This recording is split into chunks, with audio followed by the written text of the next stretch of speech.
कैसे हैं आप लोग। सबसे पहले बिहार के तमाम जितने भी लोग ये वीडियो देख रहे हैं सभी लोगों को बहुत बहुत वेलकम। कल देर शाम बिहार के जो एजुकेशन मिनिस्टर शिक्षा मंत्री है उनसे मुलाकातें हुई, आप लोग देखे।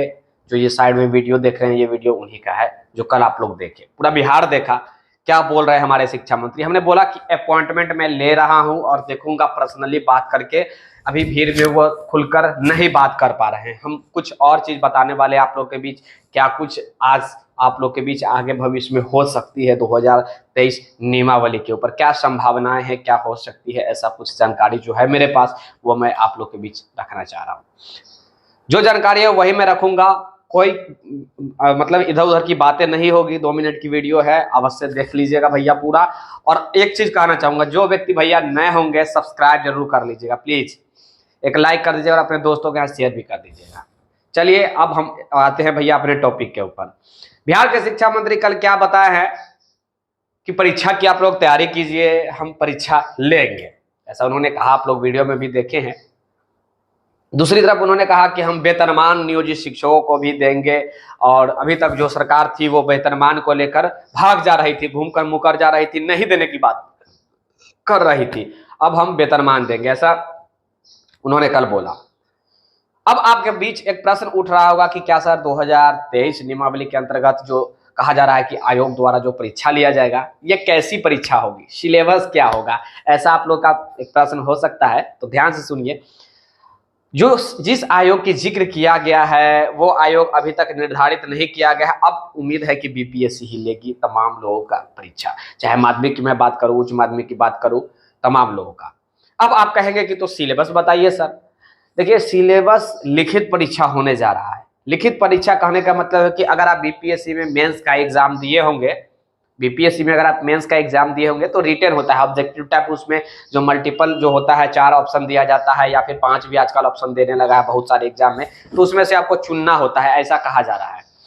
तो उस ऑब्जेक्टिव टाइप का नहीं होगा जो जानकारी कल बताया गया। देखिए, खुलकर तो कल नहीं बताया, कितनों हम पूछ कर रह गए तो नहीं बताया गया, लेकिन बताया गया कि जो प्रतियोगिता परीक्षा होगा उसी प्रकार परीक्षा लिया जाएगा, लिखित लिया जाएगा, प्रतियोगिता लिखित परीक्षा लिया जाएगा, ऐसा कहा गया है। पिछले दिनों जब नियमावली आया था, नियमावली आप अगर देखे होंगे तो नियमावली में भी जिक्र किया गया है भैया कि लिखित परीक्षा लिया जाएगा। इसका मतलब लिखित परीक्षा का मतलब होता है ऑब्जेक्टिव टाइप क्वेश्चन नहीं, आपको रिटर्न दिया जाएगा। रिटर्न पता नहीं क्या है, क्यों ऐसा कर रही है सरकार, क्यों रिटर्न ले रही है, कैसे ले रही है, अब मुझे भी समझ से परे है भैया, आप लोग को भी समझ से परे ही होगा कि रिटर्न परीक्षा एक अपने आप में बड़ी बात है।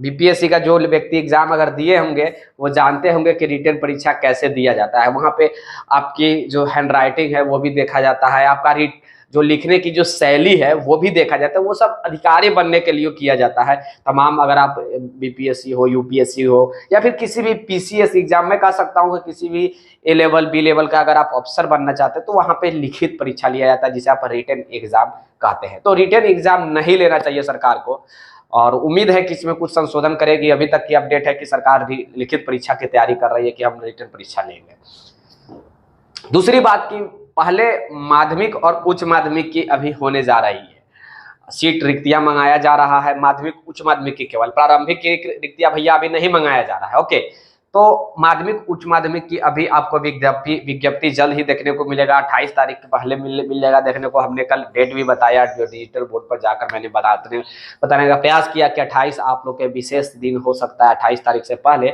विशेष हो सकता है। तो वही बातें हैं कि भाई साहब अब आप लोग से जो भी है माध्यमिक उच्च माध्यमिक वाले का एग्जाम लिया जाएगा फर्स्ट में। प्रारंभिक वालों के अभी हड़बड़ाने की आवश्यकता नहीं है। जो लोग प्रारंभिक वाले होंगे वो ज्यादा हड़बड़ाए नहीं। और बहुत सारे यूट्यूब पे है, बहुत सारे टीचर भी हैं पटना के, आउट ऑफ पटना के भी जो टीचर है जो वाकई में यूट्यूब पे पढ़ाते हैं।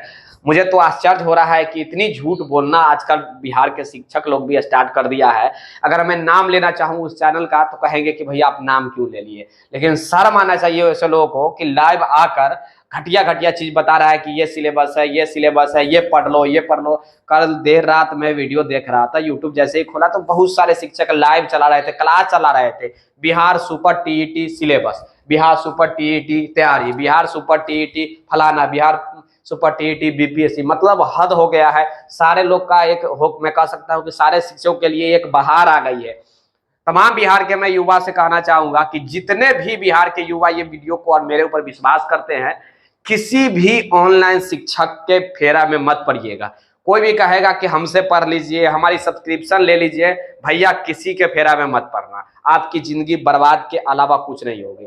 देखिए जैसे ही सिलेबस आएगा, मैं सिलेबस सबसे पहले आपको जानकारी देने का प्रयास करूंगा। सिलेबस के मुताबिक आप खुद पढ़ सकते हैं, बुक पढ़िए, इससे बेटर कुछ नहीं हो सकता है। अगर वाकई में ऐसा होता है तो ठीक ना, अभी भी संभावना है कि कुछ हो जाए, अच्छा आप लोग के लिए। लेकिन अगर ऐसा होता है तो बिहार के जितने भी मास्टर साहब आपको बरगलाने के जो प्रयास कर रहा है, उससे दूरी रखिएगा भैया। एक तो आपको पैसा ठगा जाएगा, दूसरी बात आपकी समय बर्बाद कर दिया जाएगा, नहीं आप घर के रहिएगा, ना ही घाट के रहिएगा। और बिहार की जो देखिए सबसे ज्यादा अगर किसी चीज में लूट है मची है तो शिक्षक बन जाइएगा। ज्यादा लूटने का मन है तो जो मैं प्राइवेट शिक्षक की मैं बातें कर रहा हूँ, या फिर प्राइवेट डॉक्टर बन जाइए अगर ज्यादा लूटना है आपको, तो पैसा ज्यादा कमाना है तो वही बात है भाई साहब, इस सिचुएशन से बचिएगा। आपसे नम्र निवेदन होगा।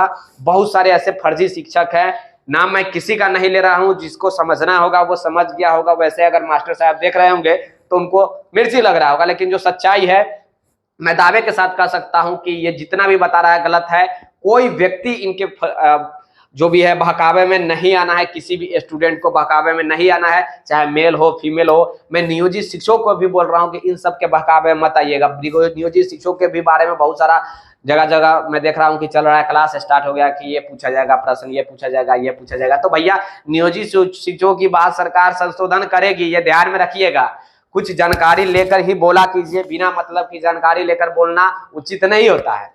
तो जो लोग शिक्षक अपने आप को एक तरफ कहते हैं, दूसरी तरफ जानकारी गलत जानकारी दे रहे हैं, तो वो शिक्षक नहीं है, वो फ्रॉड शिक्षक हो गए, फर्जी शिक्षक हो गए।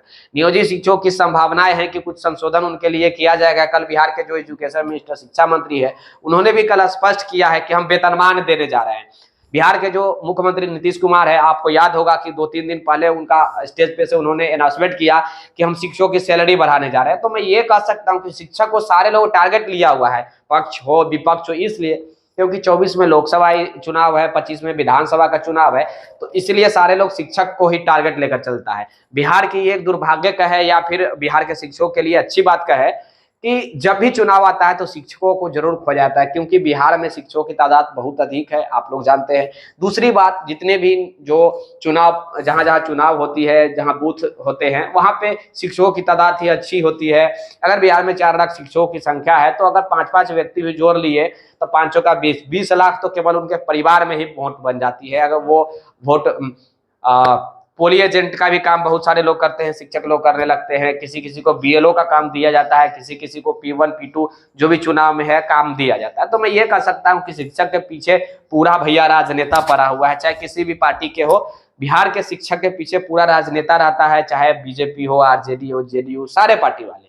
मेरा कहने का मतलब बस यही है कि शिक्षक जो फर्जी शिक्षक है उनसे बच के रहना है, प्रथम बात। द्वितीय बात की माध्यमिक और उच्च माध्यमिक का आप लोगों को जल्द ही देखने को मिलेगा विज्ञापन, यानी कि नोटिफिकेशन, एडवर्टाइजमेंट। तीसरी बात, शिक्षा मंत्री कल ये बात स्पष्ट कर दिए हैं भैया कि हम वेतनमान नियोजित शिक्षकों को देने जा रहे हैं। दूसरी तरफ हम परीक्षा लेंगे ही, आप देखेंगे कि हम परीक्षा लेंगे ही, उन्होंने कहा है। मैं ये नहीं कह रहा हूं कि परीक्षा शिक्षा मंत्री लेंगे ही, मैं नहीं बोल रहा हूं, क्योंकि शिक्षा मंत्री के बात आज कुछ और रहता है, कल कुछ और रहता है। आप लोग का प्रश्न एक उठ रहा है कि कल सर आप जो बोले कि हम बात करेंगे पर्सनली, क्या बातें हुई? तो भैया बातें यही हुई कि उन्होंने कहा कि ठीक है, देखिए हम परीक्षा तो लेंगे ही, चाहे जैसे हो परीक्षा हम लेंगे। हमारे तरफ से रिक्वेस्ट किया गया कि इसमें कम से कम कुछ संशोधन किया जाए। 3 वर्ष का जो आपने जिक्र कर दिया है, एक अल्टीमेटम दे दिया है कि 3 बार ही आप 3 बार ही आप एग्जाम देंगे। तो नहीं, 3 वर्ष में गलत बोल दिया, 3 बार ही जब आप एग्जाम लेंगे तो ये आप गलत किए हैं। नियोजित शिक्षकों के लिए हो या फिर 7वीं चरण के भविष्य में जो भी शिक्षक बनने वाले हैं उनके लिए 3 बार का ही जिक्र किया गया, तो ये गलत है। इस पे कुछ संशोधन होने की संभावना है, सरकार इस पे सजग है, सरकार काम कर रही है। एक बात ध्यान में रखिएगा कि 28 तारीख से पहले जो मैं बताया हूँ वो जरूर देखने को मिलेगा। सिलेबस अभी नहीं आई है किसी भी फर्जी शिक्षकों की।